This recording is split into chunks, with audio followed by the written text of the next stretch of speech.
and hello world! Welcome to my channel. My name is Eliza Ami M. Almares. You can call me Ali. So for today, we are going to talk about one type of theater art which is Senakulo. Does Senakulo rings the bells in your brain? Is this word familiar to you? Or have you seen an actual Senakulo event during April? Or have you experienced how it healed every Halloween? If not, let me give you an idea by continuing watching this video.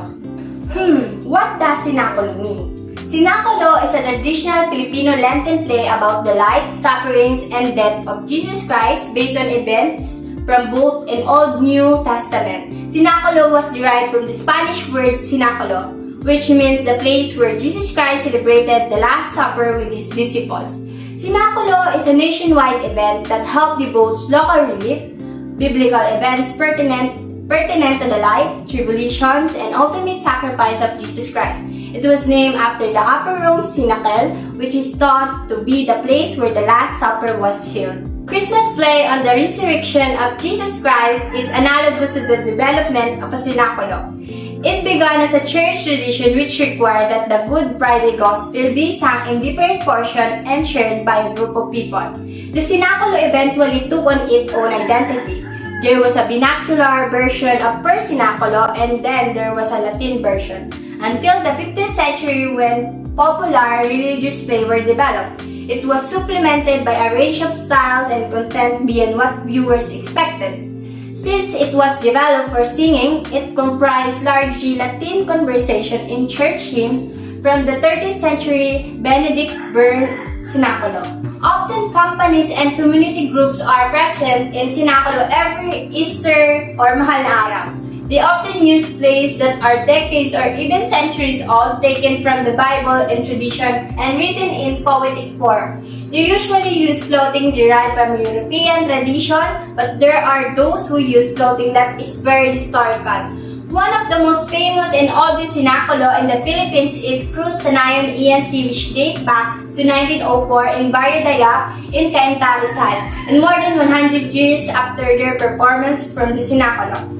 One of the most popular Senakulo is ang Pagtaltal sa Balaan Bukid sa Jordan Gumaras, which is started in 1975 and is attended by 150,000 spectators annually. There are people who crucify the cross that has nothing to do with the Senakulo play as a part of their vows, like in Barangay San Pedro Cutud, San Fernando, Pampanga.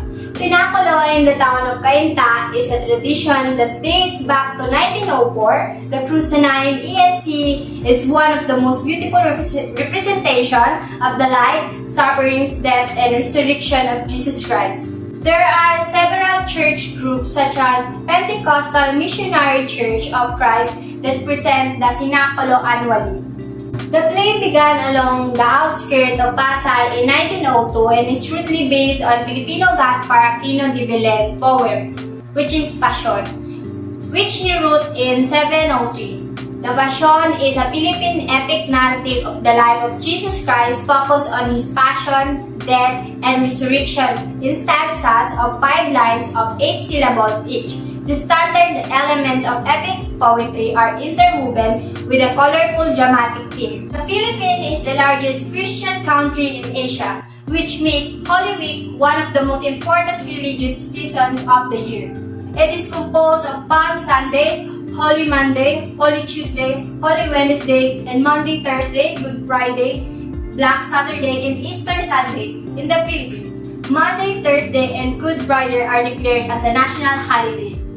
The first night of this multi-night show is allotted for the presentation of the people behind the tradition, and the actual play begins with the story of Adan and Eva in the Garden of Eden. Senakulo is one of the prestigious and unique tradition of Filipino nationwide events held during Lenten season that is composed of Palm Sunday, Holy Monday, Holy Tuesday, Holy Wednesday, Monday, Thursday, Good Friday, Black Saturday, and Easter Sunday. This is where we show our little sacrifice for not eating meat in Holy Weeks. And it helps us to devote local, understand biblical events pertinent to the life, tribulations, and ultimate sacrifice of Jesus Christ.